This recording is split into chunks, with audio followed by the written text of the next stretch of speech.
Welcome back to my real estate podcast with David Libertor. I'm your host, and today we're diving into a question I hear all the time, especially here in Florida. Should you buy a condo or a house in Sarasota? It's one of those decisions that can really shape your whole real estate experience. And honestly, there's no one-size-fits-all answer. So I'm really glad David's here to break this down for us. David, thanks for being here. Hey, thanks for having me. Yeah, this is such a common question, and I think the reason it's so tough for people is because both options have real trade-offs. It's not like one is objectively better. It really depends on what your lifestyle looks like and what matters most to you financially. Right, exactly. So let's start with the basics. What are the main differences someone should be thinking about when they're comparing these two options? Okay, so the big ones are maintenance, cost structure, and freedom. With a house, you own the land and the structure, so you're responsible for everything. The roof, the AC, the landscaping, all of it. But you have total control. With a condo, the HOA handles common areas and the building structure, so your maintenance is way lighter. But you're paying HOA fees, and you have less control over decisions. Oh, wow. So it's really a trade-off between freedom and convenience, isn't it? Like, you get peace of mind with a condo knowing someone else is handling the big stuff, but then you're kind of at the mercy of what the HOA decides to do. Exactly. And here's what people don't always realize. Those HOA fees can add up significantly over time.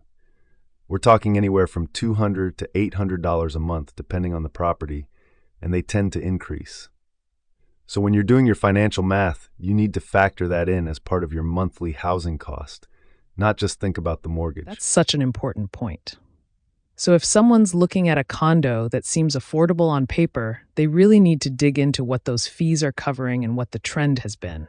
What about for someone who's thinking about a house? What should they be prepared for?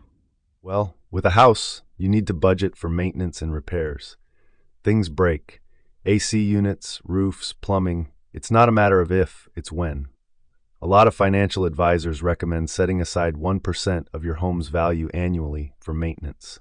So if you buy a $400,000 house, that's $4,000 a year you should be prepared to spend.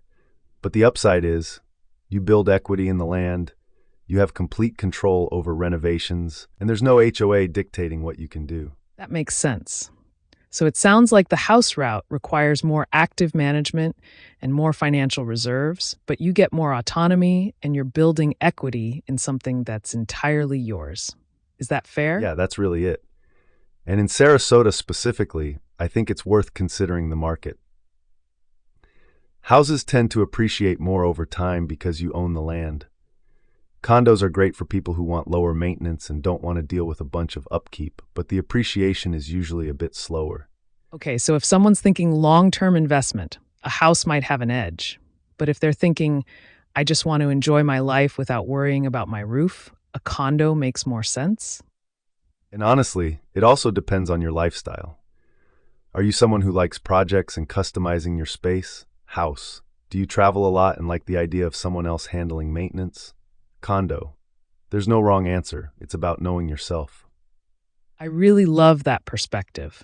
This was super helpful, David. Thanks for breaking this down in a way that actually makes sense. If someone wants to dig deeper into this decision, where should they start? I'd say talk to a local real estate agent who knows the Sarasota market, run the numbers with a financial advisor, and honestly spend some time thinking about what kind of lifestyle you actually want.